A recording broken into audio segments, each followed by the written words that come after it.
ಬೆಳ್ಳಿ ಮೋಡವ ದಾಟಿ ಬರುವ ನಿನ್ನ ಪಯ್ಯ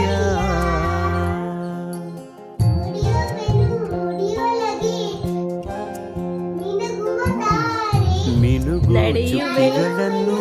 ಹಿಡಿದು ಬೊಗಸೆಯಲ್ಲಿ ತರುವ ನಡೆಯುವೆನು ಅವನ ಜೊತೆ ನೋಡಲಿ ಊರೇ